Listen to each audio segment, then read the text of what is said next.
আমার কাছে অ্যাডজাস্টমেন্ট মানে হেরে যাওয়া নয়, আমার কাছে অ্যাডজাস্টমেন্ট মানে আরও সুন্দর করে বাঁচা। গাল ভরা বাক্য, শুনতেও বেশ লাগে, দারুণ পজিটিভ মেসেজ। কিন্তু প্রশ্ন হলো, অ্যাডজাস্টমেন্টের সঠিক সংজ্ঞা কী? অ্যাডজাস্টমেন্টের মাপকাঠিটাই বা কতটা? যদি অ্যাডজাস্টমেন্টের মোটামুটি বাংলা অর্থ মানিয়ে নেওয়া ধরা যায়, তবে এর অর্থ দাঁড়ায় মেনে নিতে অসুবিধা হলেও মানিয়ে নেওয়ার প্রক্রিয়া। সেটাও না হয় নেওয়া হলো, কিন্তু অ্যাডজাস্টকে কতটা করবে? যে মানিয়ে নিচ্ছে সবসময় সেই কি মানিয়ে নেবে? একটা জিনিস মনে রাখবেন, ফ্লেক্সিবল অর্থাৎ নমনীয় হলে তবেই সেখানে অ্যাডজাস্ট সম্ভব। ব্যাপারটা অনেকটা দাড়ি পাল্লার মতো।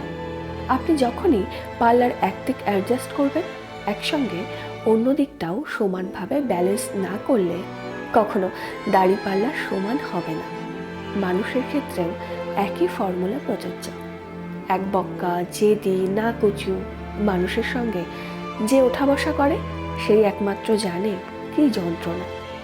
সন্দেহবাতিক, কৃপণ, বদমেজাজি, রুক্ষ স্বভাবের মানুষের সঙ্গে যারা সংসার করে, তারা জানে জীবন আসলে কী জিনিস।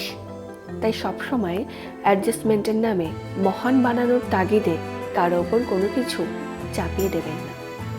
যে যেমন পরিস্থিতিতে আছে সেই ঠিক করুন সে কতটা অ্যাডজাস্ট করতে পারবে, বা আদেও অ্যাডজাস্ট করবে কিনা।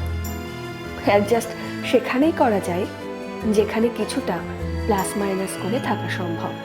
অতিরিক্ত তফাতে কোনো কিছুরই অ্যাডজাস্টমেন্ট হয় না। সেখানে জবরদস্তি করতে গেলে ভাঙন অথবা বিচ্ছেদ নিশ্চিত।